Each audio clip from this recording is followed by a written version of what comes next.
Pick રહેશે engineers India. Technically જોવામાં આવે તો આમાં એક વીકલી ચાર્ટ્સ પર બ્રોડ ટ્રાયંગલ ફોર્મેશન હતું જે ઓલરેડી અપસાઇડ બ્રેકઆઉટ થયું અને ગયા વીકના એ પેટર્નની રિટ્રેસમેન્ટ થઈ, એકચ્યુઅલી રીટેસ્ટ થયું અરાઉન્ડ 220 અને હવે ફરીથી એક નવો લેગ સ્ટાર્ટ થયો છે on the upside.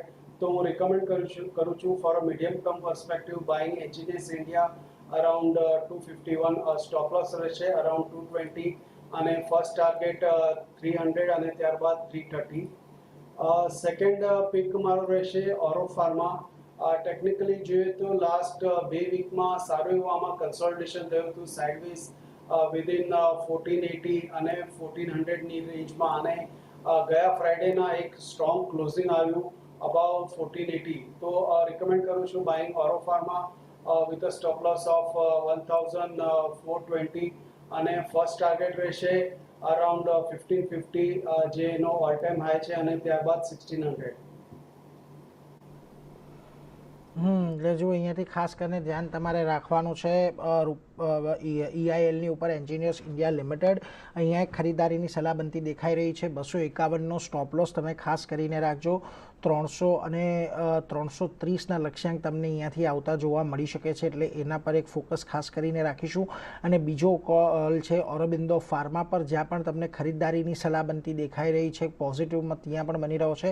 1420નો stop loss અહીંયા તમારે ધ્યાનમાં રાખવાનો છે। 1560 સુધીના લક્ષ્યાંક તમને આવી શકે છે અને 1600 સુધી પણ જતો જોવા મળી શકે છે એટલે આ બંને પર એક નજર રાખીશું। આ સિવાય અમિતજી તમારા તરફથી આજના દિવસે ખાસ ક્યાં પસંદગી રહેશે? આપણા બે બાય કોલ રહેશે। સૌથી પહેલો જે બાય કોલ છે એ છે ડોક્ટર રેડ્ડી પર। ડોક્ટર રેડ્ડીમાં આપણે જોયો એનાથી તો કાઉન્ટર ડે ડાઉન સાઇડ ફિબોનાચીને સપોર્ટ લેતા આપણે જોવા મળી રહ્યો છે। કન્ટિન્યુઅસલી આપણે જોઈ રહ્યા છે 1260 થી 1255ના રેન્જમાં કાઉન્ટર એક સપોર્ટ લઈ રહ્યો છે અને ત્યાંથી એક રિવર્સલ બનતા પણ જોવા મળે છે।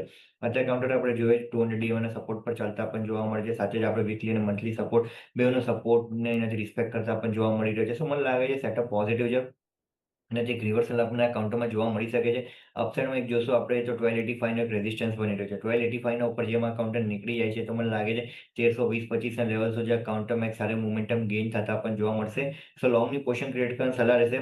ડાઉન સાઇડમાં 1255નો સ્ટોપ લોસ રહેશે। અપસાઇડમાં 1310ના ટાર્ગેટ્સ રહેશે। ડોક્ટર ડી પહેલો બાય કોલ રહેશે અને જે સેકન્ડ બાય કોલ છે એ છે TVS supply chain, TVSCS। TVS supply chain આપણે આપણા શો પર પહેલા બી રિકમેન્ડ કરેલો છે 2-3 અઠવાડિયા પહેલા। ત્યારબાદ કાઉન્ટરમાં આપણે જોશું તો સારી મોમેન્ટમ આવતા આપણને જોવા મળશે। છેલ્લા 10 વર્ષનું ડાઉનવર્ડ ટ્રેન્ડ લાઇનનું છેલ્લા 1.5 વર્ષનું ડાઉનવર્ડ ટ્રેન્ડ લાઇનનું બ્રેકઆઉટ આપણને TVS સપ્લાય ચેનમાં જોવા મળે છે।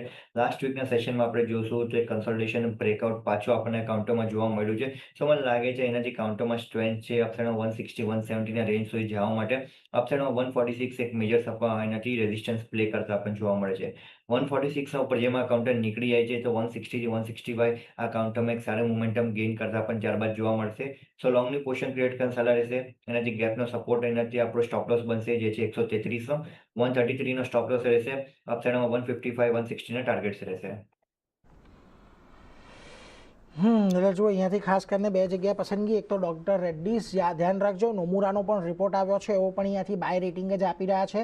1255નો સ્ટોપ લોસ રાખવાનો છે। 1310નો લક્ષ્યાંક એટલે રિપોર્ટ્સ પણ છે, ટેકનિકલ પણ આ સેટઅપ સારું છે એટલે જેમ અમિતજીએ કહ્યું 1285ની ઉપર નીકળે ત્યારબાદ એક તેજી વધી શકે છે એટલે ડોક્ટર રેડ્ડીઝ પર ધ્યાન રાખજો। અને બીજો છે TVS સપ્લાય ચેઇન, અહીંયા પણ એક સારી ખરીદારી જોવા મળી શકે છે। 133નો સ્ટોપ લોસ તમારે ધ્યાનમાં રાખવાનો છે અને 155 અને 160ના લક્ષ્યાંક તમને અહીંયા આવતા જોવા મળી શકે છે એટલે આ બંને પર એક ચોક્કસથી નજર રાખીશું આજના દિવસે।